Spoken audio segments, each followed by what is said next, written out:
Difficile de parler de rap de nos jours sans parler d'une thématique qui revient quasi habituellement, l'amour. Lorsque les rappeurs parlent d'amour, c'est plus pour évoquer leur peine de cœur, les déceptions amoureuses, plutôt que leur mariage ou leur épanouissement dans une relation. Mais à une époque où la tristesse était signe de faiblesse, là où la street crédibilité était primordiale, rares sont ceux qui s'y aventurent. Comment le rap a accepté la tristesse? Qui en sont les précurseurs? De quelle manière ça a évolué? Quelles sont les meilleures histoires d'amour? Sortez vos mouchoirs, les photos de vos ex. Aujourd'hui, on vous propose un épisode dédié à l'amour dans le rap.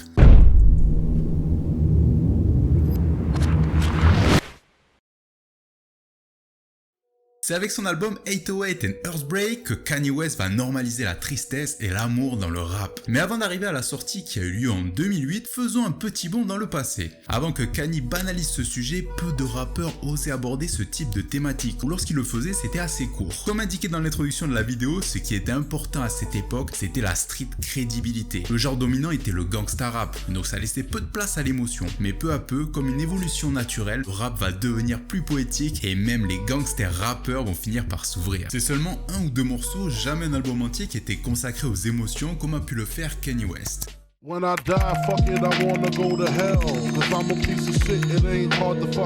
Par exemple, on avait eu le droit à Dear Mama de Tupac.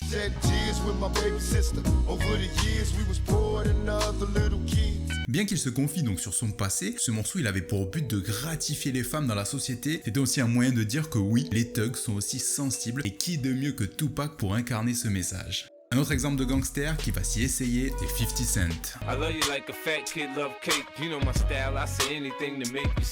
Ici, on est loin du rappeur qui raconte s'être fait tirer dessus ou encore celui qui vendait du crack lorsqu'il était plus jeune. Et pourtant, ce morceau sera l'un de ses plus gros succès commerciaux. Pour l'anecdote, Dr. Dre lui avait demandé comment il pouvait être autant gangster dans l'album mais inclure un morceau aussi love dedans. Et 50 lui avait répondu qu'il avait toujours été comme ça depuis petit et que c'était nécessaire pour lui de le faire. Alors maintenant que la mise en contexte a été faite, c'est le moment de voir l'album qui va changer l'industrie du rap et normaliser la tristesse et l'amour.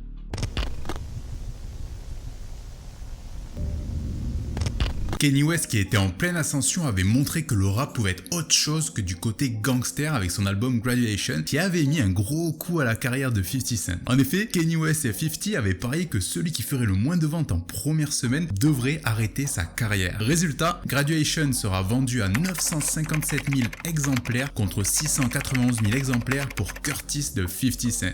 50 ne va pas arrêter sa carrière, vous le savez tous, mais ce simple pari va créer une nouvelle ère dans le rap. C'est l'ère du rap qui s'ouvre à tous. Plus besoin d'être un thug pour faire du rap, plus besoin de parler de drogue ou de meurtre, bref, vous avez compris. Fort de son succès, Kanye West va revenir l'année suivante et va encore imposer une nouvelle ère, celle de la tristesse. Plusieurs événements ont amené à la création de cet album. Tout d'abord, le décès de la mère de Kanye qui va beaucoup l'affecter. Les deux étaient vraiment très proches. Donda était presque la seule famille que Ye avait, son père ayant quitté le foyer familial alors qu'il n'avait que 3 ans. En effet, ce sera sa mère qui va l'élever toute seule. Quelques mois plus tard, Kanye West et sa fiancée de l'époque, Alexis Pfeiffer, vont se séparer après presque 6 ans de relation car il s'est fait tromper. C'est donc le cœur chargé en émotions que Kanye West va réaliser cet album. Il ne sera pas seul car Kid Cudi va l'accompagner dans ce projet. Ainsi, plusieurs thématiques presque quasi jamais abordées auparavant seront retrouvées dans l'album.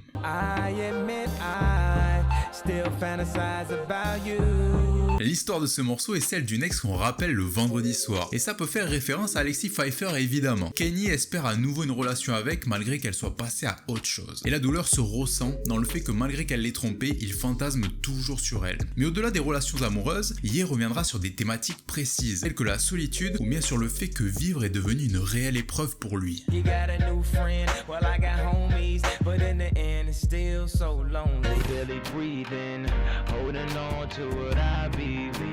Avec cet album, le rappeur va montrer que le rap n'est pas qu'à propos du succès, des femmes, de l'argent, de la rue, mais que ça va bien plus loin que ça. La mélancolie, le désespoir, la tristesse, les ruptures amoureuses, toutes ces thématiques vont peu à peu se banaliser. Et le premier à profiter entre guillemets de cette ouverture n'est d'autre que son élève Kid Cudi, notamment avec son album Man of the Moon, sorti en 2009, qui va être thématiquement dans la lignée de 808 Earthbreak. Ce projet donc va se distinguer avec le classique. Et malgré le rythme dansant sens se veut beaucoup plus profond que ça. Kid Cudi ayant perdu son père à l'âge de 11 ans d'un cancer, il va devoir vivre avec son oncle, mais malheureusement il va s'embrouiller avec lui et il va même l'expulser de son domicile. Ce morceau sera donc un hommage à son oncle décédé et il s'en sert un peu comme une excuse. Ce sera un moyen d'exprimer comment il gère sa douleur mais aussi comment il a géré sa solitude.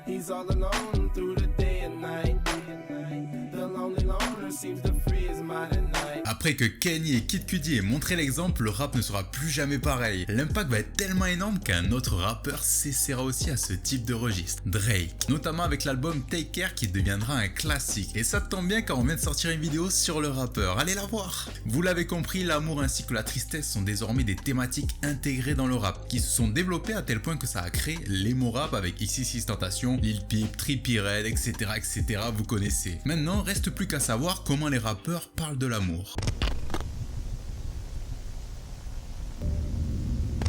Quand il faut parler d'amour, deux noms se distinguent, Trippie Redd aux USA et Nekfeu en France. Alors oui, ce ne sont pas évidemment les seuls, mais c'est les deux cas qui restent les plus intéressants. Et pour une première sur le rap français, autant Viséo. Quant à Trippie Redd, lui, il est toujours placé dans l'amour. Il l'a placé au centre de sa musique, de sa carrière, mais également de sa vie. Le morceau qui l'a fait exploser, Love Scar, raconte l'histoire d'une séparation amoureuse.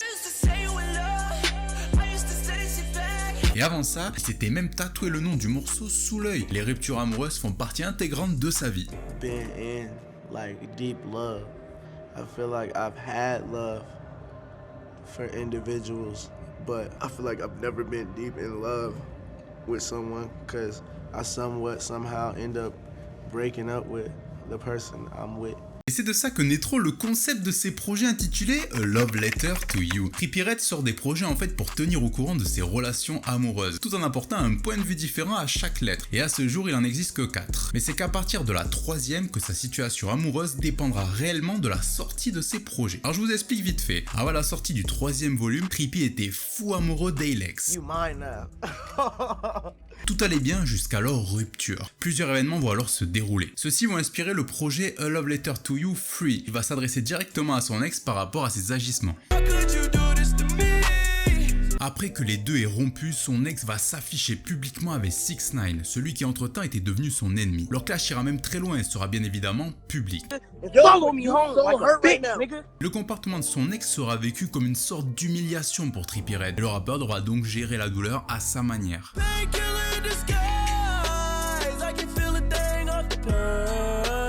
Ce moyen sera éphémère étant donné que suite au décès de Juice WRLD, Trippie a annoncé ne plus consommer de drogue dure. Avec le temps, le rappeur va tourner la page d'Alex pour se mettre en couple avec Coi Leray. Là encore, la relation sera très courte et la rupture conduira à la sortie du volume 4, A Love Letter to You.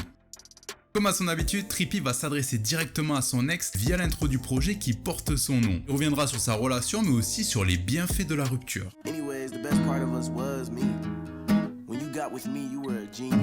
Tout au long du son, Trippie Redd parle à cœur ouvert, notamment en lui faisant des reproches, même si on sait tous qu'elle lui manque.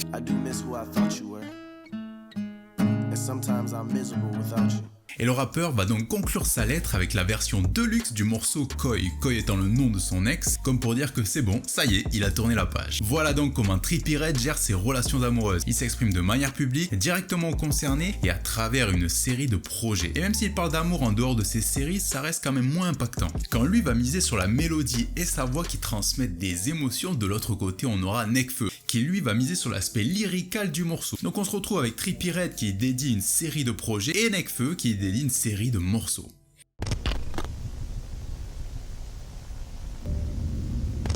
Avant d'attaquer cette partie, on fait une courte pause pour vous dire de vous abonner à la chaîne si le contenu vous plaît. Ça nous aide de fou, vous savez pas comment. On prépare plein de contenu, merci encore et ça y est, on reprend.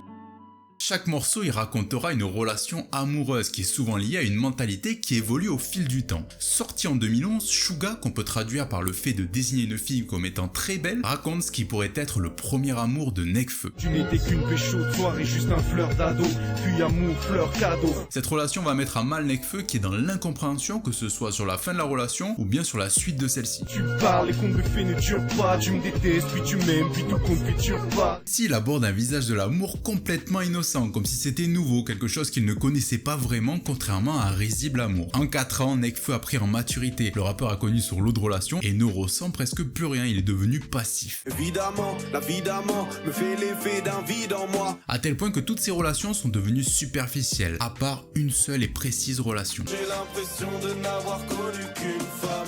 Nekfeu est perdu, non pas que ce soit dans la relation, mais plutôt dans ses sentiments. Il s'ennuie, c'est plus vraiment ce qu'il veut, à part retrouver celle qu'il a réellement aimée. Aucune fille ne comptait, puis je t'ai rencontré toi, t'étais différente, ça m'a fait peur, j'ai tout gâché. Vient donc ensuite 2 ans plus tard, Galatée, qui reste dans la continuité de Risible Amour. Encore une fois, Nekfeu s'adresse à une femme et tout semble commencer pour le mieux. Le rappeur est super enthousiaste de voir celle qu'il aime, mais à qui il a déjà quand même posé un petit faux plan. Quelle idée d'aimer une femme à l'humeur vengeresse. La dernière fois je t'ai mis un plan, pas de quoi péter un plomb. Et au fil de la chanson, il va se rendre compte peu à peu de la véritable personnalité de cette femme, que ce soit à travers sa jalousie ou du mal-être de sa relation. Et tu m'as dit qu'un jour on se lirait, qu'une nuit on se quitterait. Plus que dans mes concerts, y a moitié de filles. Le temps finit par passer, mais elle n'est toujours pas là. Nekfeu réalise donc que c'est aussi lui le problème. À croire que les embrouilles je les cherche, mais pour l'instant je me les gèle et je regarde l'heure. Espèce de lâche, rassure-toi en te disant que c'est la vie et que de toute façon le génie est souvent seul. L'histoire se termine par Nekfeu, seul, devant ce café, réalisant que celle qu'il aimait le plus ne viendra pas car il a trop joué avec elle. Le café vient de fermer, tu ne viendras plus.